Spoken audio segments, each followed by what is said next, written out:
situação nossa lá na Vila Fazendinha, que a Copasa entrou com uma ação judicial de Anderson, da comunidade, está ameaçado de despejo. Nova Fazendinha no Complexo Aglomerado da Serra, em Belo Horizonte. No local, em audiência pública na Assembleia Legislativa, no dia de hoje, dia 14 de novembro de 2012. Em 2004, que era para desapropriação. Fiz um pedido de ligação, foi me negado o pedido. Anderson, da comunidade Nova Fazendinha do Aglomerado da Serra, em audiência pública aqui, em audiência pública na Assembleia Legislativa, novembro de 2012. Deu continuidade ao processo. O Anderson, eu peço desculpas um pouquinho, apesar de nós termos três. O processo ocorreu à revelia. O processo ocorreu à revelia. Nós ficamos sem defesa, sem direito à defesa. O que a gente busca é uma resposta. Porque nós somos trabalhadores e a gente procura dar o melhor de si às famílias da gente. Então, desde que a gente teve conhecimento do andamento desse processo, ninguém mais teve cabeça para as suas famílias, trabalho, o seu dia a dia. Então, o que a gente busca é uma resposta da Copasa diante do problema que nós estamos vivendo.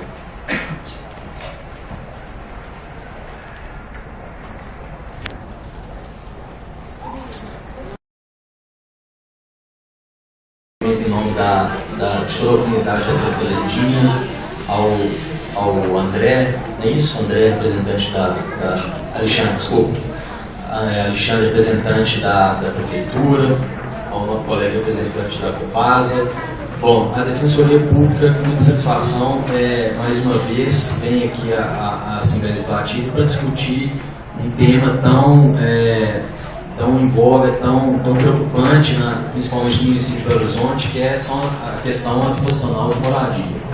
No caso específico da Vila Fazendinha, os moradores nos procuraram, através por intermédio da profícua atuação do Polo de Cidadania do FMG, cientes da gravidade da situação dessas 10 famílias que estão prestes a serem removidas de sua moradia sem que haja a viabilidade de um local para que elas, no mínimo, tá certo? No mínimo, uma alternativa para que elas possam prosseguir a sua vida e ter um lugar para morar com a sua família, são crianças, famílias constituídas com muitas crianças, e é importante o debate que seja viabilizado uma alternativa digna para que elas possam continuar exercendo seu direito de moradia. Bom, a Copasa, em 2004, entrou com a ação de reintegração de posse contra essas famílias, tá certo? Em 21, e aí o juiz deferiu eliminar, só fazer um breve histórico aqui da situação do processo. Em 21 de setembro de 2004, no mesmo ano que foi juizada a ação de reintegração de posse, o oficial de justiça esteve lá na localidade, juntamente com os servidores da Copasa. Havia um engenheiro, Carlos, eu não sei o nome todo dele está aqui, eu vou procurar enquanto eu digo, para dizer o nome dele, que o pessoal me repassou aqui, que consta inclusive o nome dele como testemunha no processo, Carlos Alberto dos Santos. Juntamente com os servidores da Copasa, estiveram no local para cumprir o mandado de reintegração de posse. O que ocorreu nesse dia? Foi feita a remoção apenas de uma família, que foi a família do senhor Holliston e da senhora Cláudia Roberta. Se eu estiver enganado, vocês me corrijam. Márcia Roberta, desculpa. O senhor Holliston e a senhora Márcia Roberta, que nem no processo eram réus, o que causa espanto. Eles nem réus no processo são. eles foram removidos pelo oficial de justiça, tiveram sua casa demolida, destruída. A ordem judicial, portanto, não abarcava essas famílias, tá certo? Tiveram suas casas demolidas, a casa somente dessas pessoas demolida. E aí, ato contínuo, a Copasa, junto com o oficial de justiça, os outros moradores que foram citados, o Claudemir, a Mônica, ainda não haviam sido citados, vamos eliminar. Claudemir, a Mônica, o Anderson, Juliana, Genivaldo, Maria, Jorge, Pereira, Ludiano e João Bosco não tiveram suas moradias demolidas. Por que não tiveram suas moradias demolidas? Porque a Copasa, juntamente com o oficial de justiça, fizeram uma medição lá no local. A senhora está indicando que ela foi Eu fiz a medição na hora quando veio para derrubar. Eu fui lá, parei meu carro, fiquei doida na hora, peguei uma fita métrica. Deixa eu só. Eu medi, provei que eram 22 metros. Faz favor. O juiz decretou. Como é que a senhora chama? Tinha 30 metros. Aqui agora tem. 40. Por favor. Como é que a senhora chama? Desculpa, Dorinha. Dorinha. Desculpa. Você quer utilizar ela? Não, desculpa. Se você quiser Não, utilizar, é porque não, nós gravamos. emocionada, desculpa. Quando está sendo gravado, você fala daí, o nosso público não entende. Você vai falar depois. Mas se você quiser já fazer parte, para fazer uma parte, Não, entendeu? perdão. Tá, aí depois, ok, mas ótima essa colocação. Sim. Mas resume aí o que ela falou, porque Sim. o nosso. A Glorinha, não posso entender. seu nome é Glorinha? Dorinha. Dorinha. Das Dores, Fernandes Salgado. Maria das Dores. A Maria das Dores está dizendo aqui que ela esteve lá no local um dia, fez a medição Eu moro lá. na presença dos servidores da Copasa, e a própria Copasa constatou que as moradias estavam fora da faixa de servidão. Tá certo? Tanto é que se ela tinha um mandado judicial em mãos, ela poderia ter cumprido naquele dia. Por que não cumpriu? Voltou para trás Eles arriaram. e foram colocados mourões delimitando a área para que as pessoas pudessem saber o exato limite onde estava a dita faixa de servidão e onde estava a área não abrangida pela faixa de servidão e, consequentemente, área essa em relação à qual não haveria problemas de serem edificadas construções e de permanecer as construções já existentes. Eu, inclusive, tenho uma fotografia aqui que indica um desses mourões, um morador, parece que é o senhor Valdeci. Ele, esperei tanto papel que eu vou encontrando enquanto eu falo aqui. Então, depois eu localizo, senão... Então tem uma foto do senhor Valdeci com a mão no mourão e o muro passando atrás da faixa de servidão. A Copasa, se realmente estivesse na faixa de servidão, ela já tiraria as famílias de lá. Para o completo espanto, foi retirado justamente aquele que nem réu no processo era, que era o senhor Rolison. O senhor Rolison saiu de lá, conversou com os servidores da Copasa e eles falaram: daqui para lá não tem problema, senhor, de o senhor erguer sua moradia. O senhor Rolison passou a erguer sua moradia atrás da faixa de servidão. E aí os anos passaram com a liminar vigente: 2004, 2005, 2006, 2007, 2008, 2009, 2010, 2012. Nunca mais se fez nada, criou-se a legítima expectativa nas famílias de que elas realmente estão fora da faixa de servidão. Isso no direito administrativo, o princípio da confiança. Você diz para a pessoa que ali ela está fora da faixa de servidão na frente de engenheiros, de servidores da Copasa, a pessoa continua sua moradia ali, investindo sua vida, investindo dinheiro. E agora, chegamos no ano de 2004, tudo que foi dito naquele dia já não tem mais validade.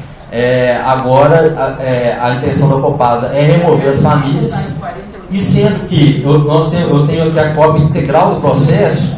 No processo, já constam, no próprio croquis feito pela Copasa e juntado aos autos, já constam 10 edificações, 9 edificações, 9 barracos. Nós temos aqui.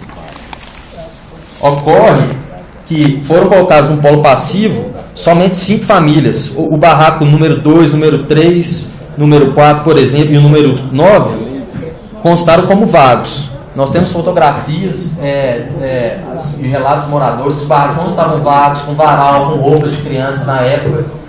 Talvez, por não conhecer as pessoas, achou que seria o jurídico da empresa, da sociedade de economia mista, achou que fosse mais cômodo, talvez, ajuizar essa ação sem incluir isso no polo passivo da demanda. Contudo,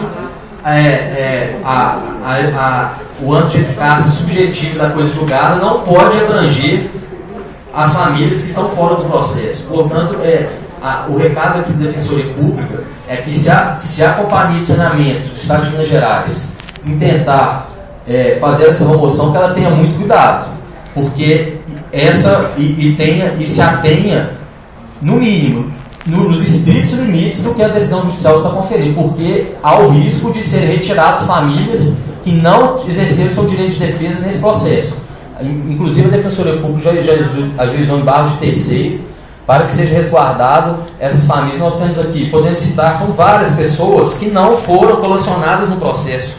Portanto, elas não podem sair em virtude da expedição de um mandado dentro desse próprio processo de reintegração de posse. Nós temos o caso aqui do próprio Rolliston, da Márcia Roberta, que foram removidos sem integrar o processo. O filho deles, o Robert, a Fernanda, o Marco Túlio, temos o Marco Aurélio, o Marco César, o Valdeci, o Vivaldi, o senhor Anderson, que é o outro Anderson, não o Anderson que está aqui presente.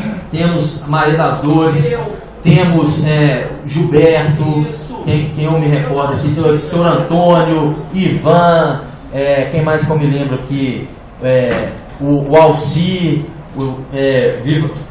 Vivaldi e outras pessoas. Me desculpe que eu não tenho citado o nome aqui, mas várias outras pessoas não estão morando lá e não figuram nesse processo. Então eu peço que a Copasa, aqui de público, é um pedido que a Copasa tenha uma responsabilidade no manejo dessa ação judicial, porque pode ser um manejo inadequado, inoportuno, haverá uma ilegalidade, um abuso por parte do oficial de justiça, um abuso de poder por parte do oficial de justiça, retirando famílias e destruindo moradias de pessoas que não figuraram no processo. Tá certo? Então, é o que a Defensoria clama, que a gente precisa de uma negociação para isso aí, porque a decisão judicial não abrange essas pessoas. Continuando, para não me alongar, muito desculpa, acaba que a gente acaba falando muito aqui, que é muita coisa que tem para ser dita.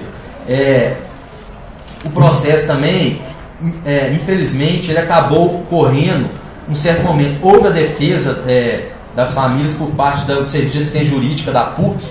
Contudo, em um certo momento, essa defesa, a PUC deixou de fazer essa defesa, informou o juiz, não estou fazendo mais a defesa, e pediu para o juiz intimar as pessoas para elas constituíssem um novo advogado ou a própria Defensoria Pública para a continuidade dessa defesa. O juiz mandou intimar essas pessoas, contudo os ARs não foram entregues na casa das pessoas. Ou seja, as pessoas não foram cientificadas de que elas estavam continuando o processo dali adiante sem assistência jurídica de um advogado ou defensor público.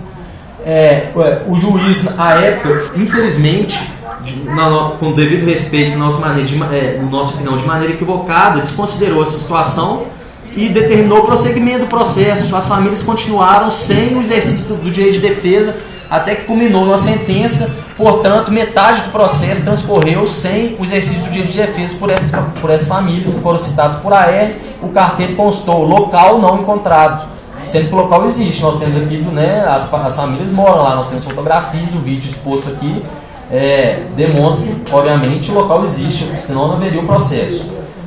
Outras questões que causam estranheza à Defensoria Pública é o fato da Copasa exercer uma servidão administrativa dessa adutora, sendo, até pelo que consta, pelo menos o que consta nos autos, se existe algum outro documento que a Copasa apresente para nós, é que a área era uma fazenda. A área lá antes era, por isso que chama Vila Fazendinha, era uma fazenda pertencente ao senhor Jonas Veiga, era o proprietário. Em 1968, um decreto expedido pelo Poder Legislativo desapropriou a área em favor não da Copasa, não do Estado de Minas Gerais, mas em favor do Departamento Nacional de Obras e Saneamento. Esse departamento nem sei se ainda existe, persiste, ou se foi incorporado por outro departamento. Portanto, quem passou a exercer a posse sobre o local foi esse Departamento Nacional de Obras e Saneamento. Em momento algum, nós vemos apenas um convênio da Prefeitura com a Copasa. Mas e o departamento? E o governo federal? Essa área, ela pertence ao governo federal, até que se apresente um novo documento dizendo que a área não é da titularidade, então a Copasa se diz exercente de uma servidão administrativa, sendo que o decreto fala que a servidão administrativa vai ser exercida pelo Departamento Nacional de Obras e Saneamento. Então, uma questão que precisa ser investigada, como a Copasa e a Prefeitura de Belo Horizonte passam a fazer a gestão de uma adutora em um terreno que ela não tem aptidão, pelo menos na documentação que está no processo. Se a Copasa apresentar um outro documento para a gente, tudo bem, mas no processo não foi apresentado. E se não foi apresentado, eu entendo que isso deveria ter sido avaliado pelo magistrado na hora de se deferir ou não a liminar. Continuando, o que foi bem colocado aqui pelo Frei Gilvander, a gente percebe, então, essa disparidade de tratamento na política municipal de Belo Horizonte, no tratamento das questões de moradia. Nós temos casos aqui, foi citado o próprio caso que a Copasa está envolvida no manancial de águas, que quando são interesses maiores do que uma comunidade carente, a saída imediata tem que ser feita. A gente tem casos aqui que eu gosto sempre de citar, por exemplo, da Universidade de Newton Paiva, que ocupou uma rua e aí, em vez, ficou lá mais de 10 anos ocupando uma rua. Ninguém vê nada, fecha-se os olhos para isso. E qual a saída do poder público para uma situação como essa? Vamos vender a rua para essa instituição. Quando é comunidade carente, essa alternativa nunca é viabilizada. Sempre é a saída imediata, com envio de reforço policial. Coitado de mim, se um dia, ou de todos nós aqui, um dia a gente ocupar uma rua e construir um imóvel na rua. Tá certo? No dia seguinte, a polícia está indo lá para me retirar. Agora, quando a gente não vê o mesmo tratamento em relação a quem mais precisa, a população carente, em casos semelhantes. E aí, nós estamos com um laudo aqui, e isso, a Copasa, outro pedido de maior atenção, a coisa julgada feita nesse processo, ela está destoando um pouco dos fatos, em função dessa medição feita nesse dia, e um laudo topográfico feito pelos moradores, através de um topógrafo, Pedro Augusto, que não sei onde que os moradores conseguiram, e ele fez um laudo indicando que as casas não estão, elas estão fora do limite de 20 metros, porque são 20 metros para um lado, foi dito aqui 40, mas são 20 metros do lado esquerdo e 20 metros do lado direito. As casas não estão abrangidas pela faixa. Na pior das hipóteses, então, isso aqui é um dado relevante que tem que ser considerado, porque isso pode, a Defensoria vai questionar isso também judicialmente. Já ajuizamos uma ação de embase de terceiro, que tem que ser observada, e outras medidas jurídicas iremos adotar para equacionamento dessa situação. Então, o que a gente pede, independentemente de tudo, ainda que se elas estivessem, eu esteja nessa área de risco, o que a gente pede a oposição aqui, do colega Alexandre, que está representando a Prefeitura, é que a Prefeitura de Belo Horizonte dê uma posição a respeito da destinação dessas famílias, porque isso tudo é questão de política habitacional, e nós estamos percebendo que as remoções vão sendo feitas, não são pagas indenizações, quando pagas são valores irrisórios, e as pessoas acabam muitas vezes expulsas da cidade, tá certo? Morando distantes da capital. Isso causa um problema social muito grave. A gente, uma vez, eu estava vendo um estudo que foi feito lá em Nova York, um cidadão, não me recordo o nome dele, especialista em urbanismo, ele dizendo que lá em Nova York, o que foi feito?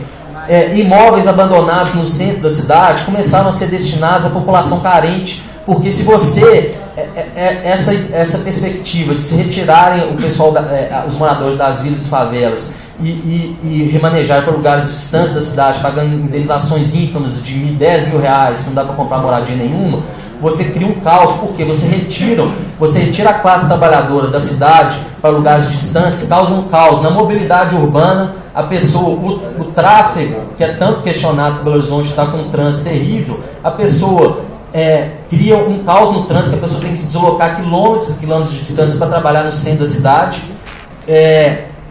Uma questão de desemprego, porque o empregador já não paga mais 2 passagens, perde-se o vínculo, a pessoa perde. Nós temos casos de pessoas que o Conselho Tutelar foi reclamar: seu filho está estudando, porque cada hora você põe na escola? Ela fala: eu cada hora põe na escola porque eu vou para um lugar, eu sou removido pelo município, aí eles me pagam 10 mil reais, não dá para comprar nada. Eu vou para outro, aí me remove desse lugar, me manda para outro. Aí chega lá, fulano me remove, vai para o outro. Então, gente, a gente precisa de uma conversa. Nós sabemos que o poder é difícil gerir a coisa pública, a prefeitura, a Copasa tem que exercer seu papel de zelar pela coisa pública, mas com responsabilidade. Tem que ser vista as pessoas que estão envolvidas e dar uma destinação adequada.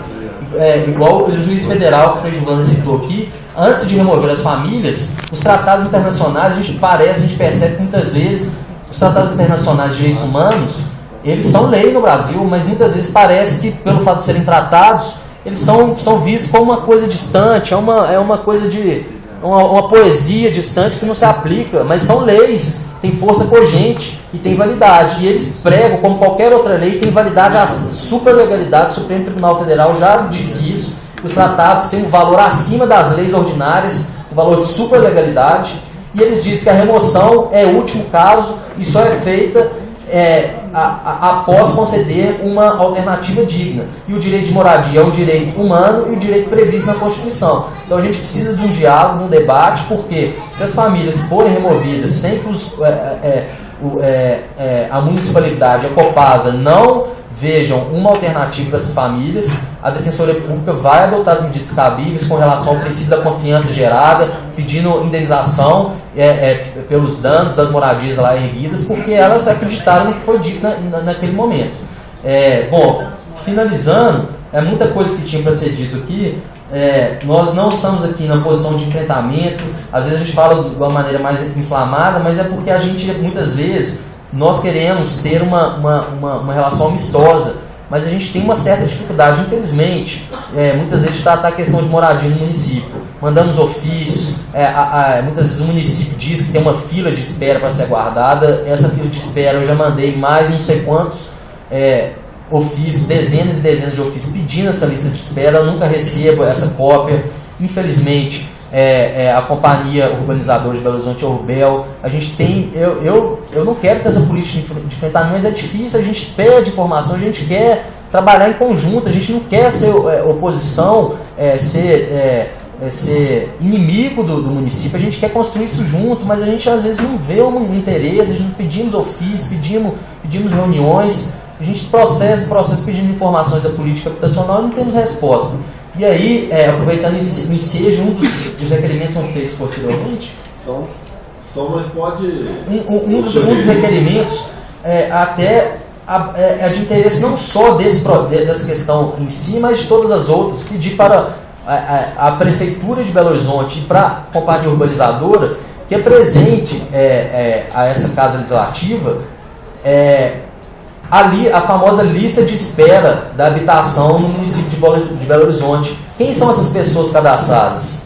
Qual a fila de espera? Qual o primeiro lá que está esperando? Qual o cronograma de entrega? Quais as perspectivas de entrega? Porque a gente vê muitas vezes que são removidas famílias, removem 1000, mas constrói 800 moradias. Ou seja, o déficit, ao invés de diminuir, ele aumenta. Então a gente, pelo menos, são as informações parcas que nós temos. Nós queremos as informações para que a gente possa trabalhar juntos. Estamos abertos dentro da Defensoria para receber a companhia urbanizadora, o município de Belo Horizonte, para que a gente possa resolver isso com maior tranquilidade. Desculpe me estender um pouco, são muitas informações.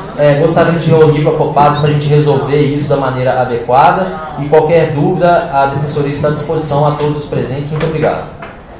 Esse é o Dr. Lucas, defensor público da Defensoria Pública do Estado de Minas Gerais. Nessa audiência pública, no dia 14 de novembro de 2012. Só para a gente ordenar a nossa reunião. Bom dia, gente. Meu nome é Juliana. Eu estou lá no local desde 2004.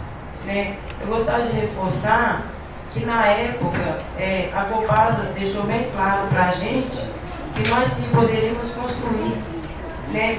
E foi deixado bem claro também a questão dos morões, foi pago para os próprios moradores no valor de R$300 para que eles colocassem esse piquete e não invadissem a faixa que fosse da Copasa.